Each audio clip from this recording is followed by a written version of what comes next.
East Asia Forum, 9th of September 2023, India retaliates against China's detrimental influence and economic hegemony.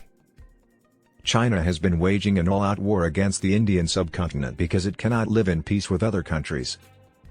The significance of foreign investment in regional outcomes is increasing due to the intensifying competition between China and India for influence in South Asia. This conversation is critical now that China's Belt and Road Initiative, BRI, is spreading and has virtually reached the boundaries of all of South Asia.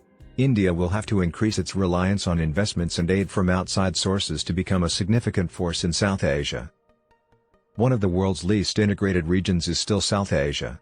The BRI has substantially filled this investment void since its 2013 launch.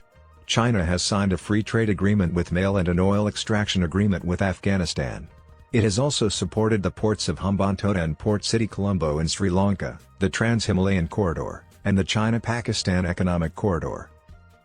Beijing has also developed communities and a new roadway along the line of actual control, China's adequate border with India, taking advantage of the development gap. China's Belt and Road Initiative, BRI, which imposes conditions on aid, has made South Asian nations dependent on one another. In the future, this might benefit Beijing's military objectives. India has accelerated its infrastructure initiatives in the region due to this development. Policymakers in India understand that to protect regional stability and stop further eroding India's strategic space, they must oppose BRI projects. New Delhi benefits from shared customs, norms, and culture that connect it to history and other civilizations. Any developmental gap filled by an external force disregarding national sovereignty will eventually be retaliated against.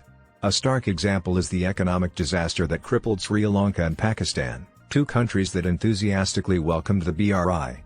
Development is necessary in South Asia, but not at the expense of driving the region toward dependency and Chinese servitude. Thus, as Washington engages with smaller South Asian states to strengthen its Indo-Pacific policy, the rising synergy in India-US ties can promote infrastructure expansion.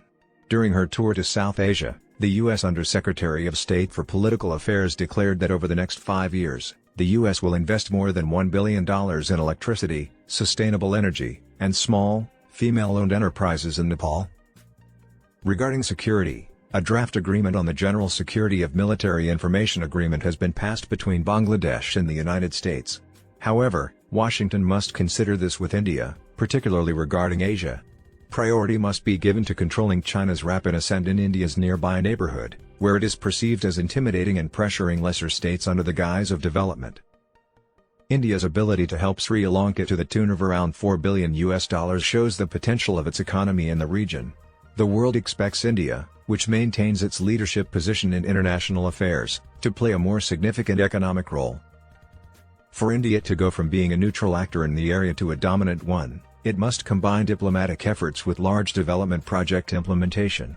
However, several obstacles face India's current regional development and aid strategy, including a lack of funding that limits its ability to form alliances with other nations.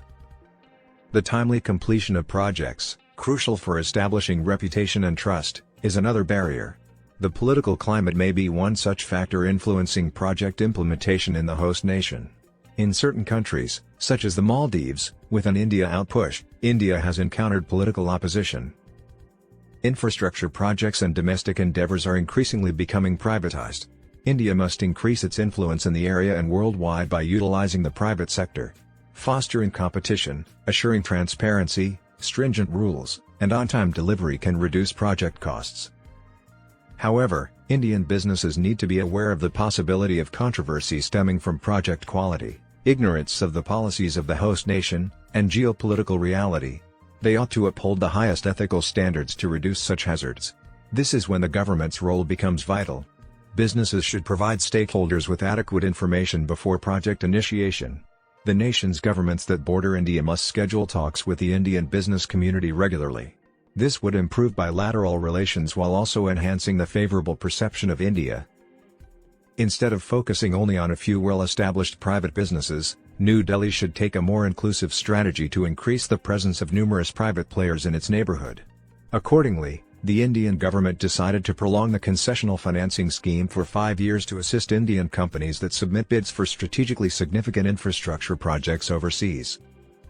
India may further strengthen its Neighborhood First policy by utilizing its alliance with the U.S.